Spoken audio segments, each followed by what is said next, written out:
रोजगार की ओर एसडब्ल्यूसी का बढ़ता हुआ एक और कदम, जिसमें खजराना से 2 ई-रिक्शा के जरिए 2 लोगों को रोजगार से लगाया, ताकि ये अपने पैरों पर खड़े होकर किसी और की भी मदद करें। इस वक्त हमारे साथ मौजूद हैं डॉक्टर एसएम खान साहब। डॉक्टर साहब, आपसे एक सवाल है मेरा कि आज जैसे कि आप देख रहे हैं, सुन्नी वेलफेयर कमेटी अपने जरिया प्रोजेक्ट के तहत कुछ ज़रूरतमंद लोगों को ई रिक्शा डोनेट कर रही है। तो आपको क्या लगता है, इस ई रिक्शा डोनेशन से इन बेनिफिशियरी की लाइफ में क्या बदलाव आएगा? अस्सलाम वालेकुम। पहले तो मैं सुन्नी वेलफेयर कमेटी का इस्तकबाल करता हूँ कि वो इतना अच्छा इनिशिएटिव कर रही है गरीबों के लिए। जहाँ तक ई रिक्शा का सवाल है, जिस भी परिवार को ये रिक्शा मिलेगी, डेफिनेट है कि उसके परिवार को इससे आर्थिक स्थिति में मजबूती मिलेगी, उसके जीवन में सुधार आएगा। और इस तरह के इनिशिएटिव से जो लोग बेरोजगार हैं उनको भी रोजगार मिलेगा, और हमारे समाज में एक मैसेज जाएगा कि हमको अगर किसी की मदद करना है तो ऐसी मदद करें जिससे वो मांगने वाला ना हो, खुद कमाने वाला और अपना भी पेट भर सके और खुद भी ज़कात देने वाला बने। नादरीन, इस वक्त हमारे साथ मौजूद हैं इफ्तिकार अहमद साहब और हाजी अंसार पटेल साहब। अंसार पटेल साहब जो हैं वो एक एजुकेशनिस्ट हैं। मैं आपसे एक क्वेश्चन करना चाहता हूँ कि इस इवेंट और इनिशिएटिव का पार्ट बनकर आप कैसा फील कर रहे हैं? इस तरह से सुन्नी वेलफेयर कमेटी बेरोजगारों को रोजगार से लगा रही, तो आपको क्या लगता है इससे समाज में क्या बदलाव आ सकता है और क्या इम्पैक्टफुल इस प्रोजेक्ट को आप किस तरीके से देखते हैं? बहुत अच्छा काम कर रही है, उसमें हमें गर्व होता है। और आज जो एसडब्ल्यूसी जिस मिशन को लेकर आगे बढ़ रही है, हम भी उसके साथ हैं और बहुत अच्छा काम कर रही है। मैं इंशाअल्लाह दुआ करता हूँ कि आगे और बढ़े और अच्छा काम करे। आप जो ये काम कर रहे हैं, भी जैसे रोजगार दे रहे हो बेरोजगारों का, बहुत अच्छी बात है। आदमी ब्याज से बच रहा, कर्ज हंसना से बच रहा और बहुत सारी चीज़ से बच रहा है। बहुत अच्छा कार्य है, इसके लिए मैं एसडब्ल्यूसी को बहुत बहुत मुबारकबाद। बहुत शुक्रिया। मतलब जैसा कि आप खजराना व्यापारी एसोसिएशन से कनेक्टेड रहे हैं और एक व्यापारी की हैसियत से आप देख रहे हैं कि सुन्नी वेलफेयर कमेटी लोगों को बिना ब्याज से कर्जे हंसना दे रही है, लोन दे रही है और उनको रोज़गार में आगे बढ़ा रही है, तो आप क्या कहना चाहेंगे इस बारे में? माशाल्लाह, मेरे हिसाब से मध्य प्रदेश की पहली ऐसी संस्था है सुन्नी वेलफेयर कमेटी जो इस तरह का सराहनीय काम कर रही है। और जैसा कि मुझे जानकारी मिली कि 650 लोगों को रोज़गार का जरिया सुन्नी वेलफेयर कमेटी अभी तक दे चुकी है और इनका टारगेट 1200 लोगों तक का है।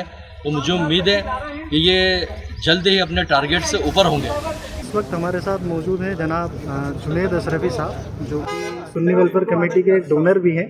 तो एज ए डोनर जुनेद भाई, मैं आपसे एक क्वेश्चन करना चाहता हूँ, आप इस मूवमेंट को कैसे डिस्क्राइब करेंगे? जब आप अपने डोनेशन का रियल इम्पैक्ट आपने देखा, आपको कैसा लग रहा है जब आपने मदद का रिजल्ट आपने अपनी आंखों से देखा इस वक्त? बिस्मिल्लाहिर्रहमानिर्रहीम। अल्हम्दुलिल्लाह, सुन्नी वेलफेयर कमेटी से बहुत शुरुआत से जुड़ा हुआ हूँ और ये अल्लाह का एहसान है कि जो काम सुन्नी वेलफेयर कमेटी कर रही है, ये बहुत ही ज़बरदस्त काम कर रही है। ज़कात जो आज लेने वाले हैं, अल्हम्दुलिल्लाह उनको ज़कात देने वाला बना रही है। तो ये बहुत अच्छा इम्पैक्ट है। और इस तरीक़ा का जो प्रोग्राम्स ये चलाते हैं, ज़रिया प्रोजेक्ट, ये सबसे ज़बरदस्त प्रोजेक्ट है। ऐसा प्रोजेक्ट अल्हम्दुलिल्लाह ये होता रहना चाहिए और इसमें लोगों को बढ़ चढ़ कर हिस्सा लेना चाहिए। अपनी ज़कात, अपने अतियात और सदक़ात मेरी गुजारिश है कि सुन्नी वेलफेयर कमेटी को देना चाहिए, ताकि कौम के ज़्यादा से ज़्यादा लोग जो आज ज़कात लेने वाले हैं, आने वाले वक्त में ज़कात देने वाले होंगे। इस वक्त हमारे बीच मौजूद हैं जनाब तबरेज़ आलम साहब, जो कि खतीब व इमाम हैं पाकीज़ा लाइफ स्टाइल मस्जिद खजराना के। हज़रत, आपसे गुजारिश ये करनी थी, जैसा कि आज के इवेंट के आप चीफ गेस्ट रहे, आपके हाथों से अल्हम्दुलिल्लाह 2 ज़रूरतमंद लोगों को ई रिक्शा दी गई, तो मैं आपसे ये जानना चाहता हूँ कि इस इवेंट और इनिशिएटिव का पार्ट बनकर आप कैसा फील करते हैं? बिस्मिल्लाहिर्रहमानिर्रहीम। माशाल्लाह, बहुत अच्छा मौका है मेरे लिए ये 2 ज़रूरतमंदों को माशाल्लाह आप लोगों ने मेहनत करी और उन तक एक बहुत ही कीमती तोहफ़ा मैं समझता हूँ ये पहुँचा, जो उनकी रिज़्क़ हलाल का एक ज़रिया बनेगा इंशाल्लाह।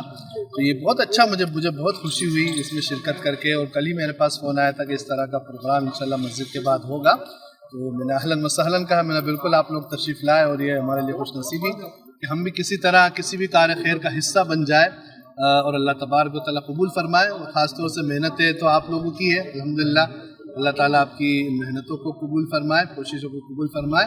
और जिस तरह आज 2 लोगों को दी है, हम दुआ करते हैं अल्लाह ताला से कि इस तरह जितने भी ज़रूरतमंद हो सबके घरों पर रिज़्क़ हलाल का इस तरह कोई ज़रिया बने। और मैं समझता हूँ कि वो लोग यकीनन जो दुआ वो लोग आप लोगों को देंगे इंशाल्लाह वो बहुत ही कीमती दुआएं होगी जो इंशाल्लाह मुस्तक़बिल में आपके लिए, हमारे लिए, हम सब के लिए काम आएगी इंशाल्लाह। अल्हम्दुलिल्लाह, आप हजरात की दुआओं और ताउन से SWC अपने जरिया प्रोजेक्ट के तहत छोटे बड़े कई सेटअप लगा चुकी है। अब हमारा टारगेट 100 ई-रिक्शा जैसे और बड़े सेटअप लगाने का है। बराए मेहरबानी आपसे गुजारिश है कि इस कार्य खैर में बढ़ चढ़कर हिस्सा ले।